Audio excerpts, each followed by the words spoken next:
The Canadian Premier League semi-final goes Sunday with Forge after losing to Atletico Ottawa at home last weekend.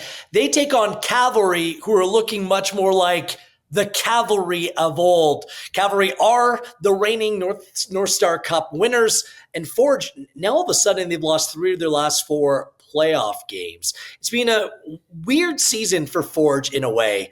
Really, really good, unbeaten in 21, but now maybe leaking some oil coming home down the stretch. So when we're looking at Forge specifically ahead of this tie, Oliver Platt, are you concerned by what you've been seeing out of Forge as of late? A little bit. I think more so last weekend, and as you kind of alluded to in the recent playoff games, more than I am kind of the end of the regular season. I know they didn't have the best of runs to end the season, but I think there was some context for that, going away to Cavalry twice. Atletico Ottawa away as well.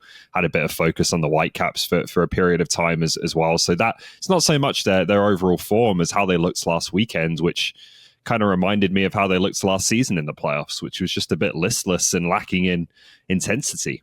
And that's kind of my question for Forge going into this weekend's game, is just how much do you want it? Like, is there still that spark, that kind of edge to this Forge team that can get them over the line in these playoff games and win them the North Star Cup? Because I think it was lacking last season, and you could put that down to injuries and just not peaking at the right time. But that didn't seem to be the case coming into this postseason, and then you see Gabby Antonoro blow past a couple of Forge players and stick it in the top corner. You see Manny Aparicio take about 3 Forge guys out of the game with one burst of energy to set up the goal for Sam Salter. And I just think things like that didn't used to happen to Forge in the playoffs. They almost never would concede full stop in big games, but they certainly wouldn't concede like that. So that's kind of my question with them right now, is that there used to be just a bunch of guys on this team, and some of them are still there, but who played with a big edge, with a big chip on their shoulder. Like, I think of a younger Borges, I think of Kwame Awuah, Tristan Henry, Dom Samuel. Like, these guys won over and over again, but still acted like they had something to prove and like people were doubting them. And is that feeling still there with Forge? Or has it gone a little bit over the years as they've won so much? So not for a second saying they don't have winners in their team. Of course they do. Guys who have done it over and over again. And I think they've got new players who are capable of doing it. But just is that kind of intensity and momentum at this time of year there with them more than it is with Atletico Ottawa and with Cavalry?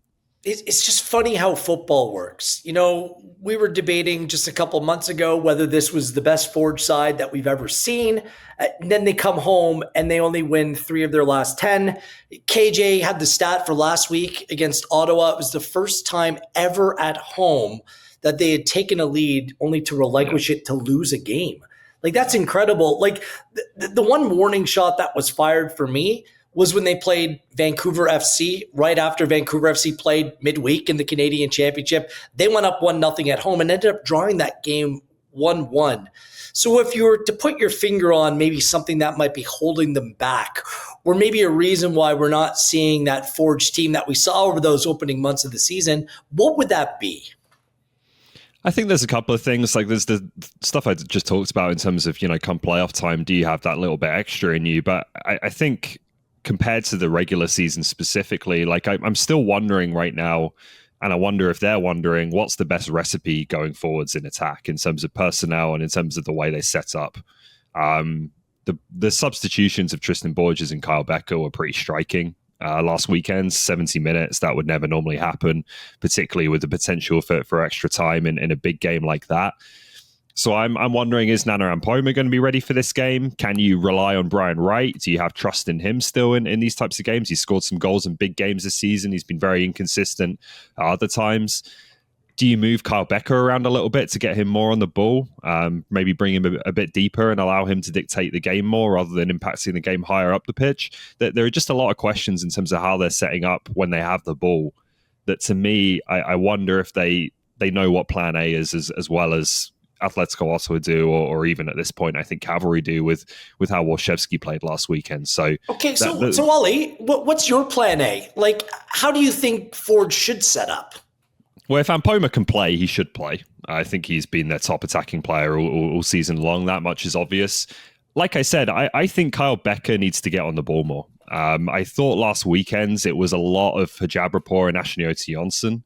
getting on the ball in midfield, and those guys can play. I'm not questioning that, but they're not Kyle Becker in terms of their ability to pull the strings and create for others. So I would like to see him in a bit more of a withdrawn role. Maybe you send a fullback forwards instead to compensate for that. And see if he can still be the Kyle Becker who runs these types of games, because I just didn't see that last weekend. That was the one thing with Simeotis spouting off post-match about the referees. It kind of took the conversation away from Becker and Borges coming off. It's really interesting. These two players have been two of the best players in the Canadian Premier League since its inception. Borges isn't beyond his, best before date either. Like, he's still young enough. He's been this player of the year last year. Exactly. I mean, Becker might be approaching the twilight of his career, but in last year's North Star Cup final, he was the best player in the field. And over the first half of the season, he certainly didn't look like he'd lost a step. Also, Moba Booley's been coming off the bench. Like, he didn't start last weekend, as well as Jose Masunda has been kind of the preferred option.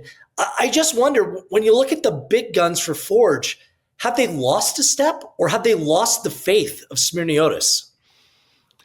I don't think so. I think, look, Becker's obviously getting to the twilight of his career now, but has still, I think, been pretty good this season. He was on the Players Player of the Year shortlist, I believe, again. Chouanier has really come into form the last few weeks. I think Borges has been pretty good and has kind of struck up that partnership with Chouanier again.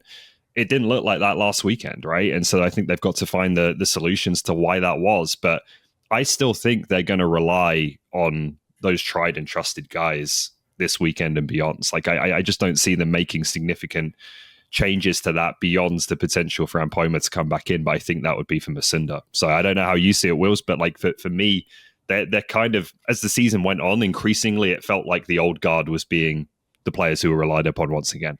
All right.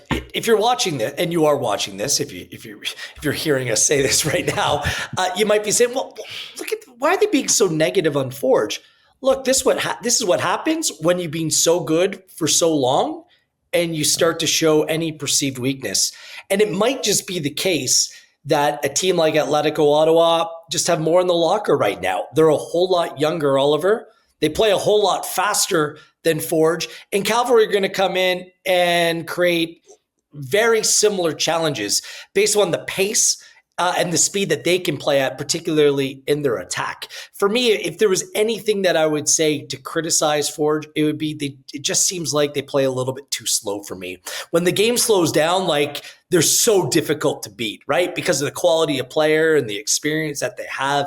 But when the game speeds up, I just wonder whether they can keep up. That's why tempo is going to be everything in this game on this weekend, isn't it? And Cavalry, they have the reference points of going on and beating Forge to qualify, to host the Canadian Premier League final last season as well. So maybe just a final thought on that. Like, are we foolish to kind of basically be approaching Forge in such a negative way, considering how good they actually are? Maybe you could say that they're back-to-back regular season champions, and it could all look very silly if the result goes one way on Sunday. But I do think there are differences between regular season football and playoff football in this league. I think Forge have been very good at the former. The latter's starting to look a bit more questionable, and it's not just this year. They've got to find some spark. Like, you look at the goal they scored against Ottawa, and it was Dan Nimick providing that spark and making a run up the pitch. Like, they need more from the front group, and they need to snuff out the kind of spark moments from the opposition better than they did. And those are the kinds of things I think that decide playoff games in a slightly different way to the regular season. Well, no matter what happens, they have the Canadian Premier League Shield as the regular season champions. They are going to the CONCACAF Champions Cup, but you got to feel the pressures on Forge, the expectation that they're going to play in the final. They played in each and every one in the Canadian Premier League, but perhaps their biggest test yet, playing in a do or die against Cavalry in a game just to get there. Our coverage on OneSoccer begins at 3:30 p.m. Eastern Time. TSN joins us at 4 p.m. with kickoff shortly after that from Hamilton Stadium.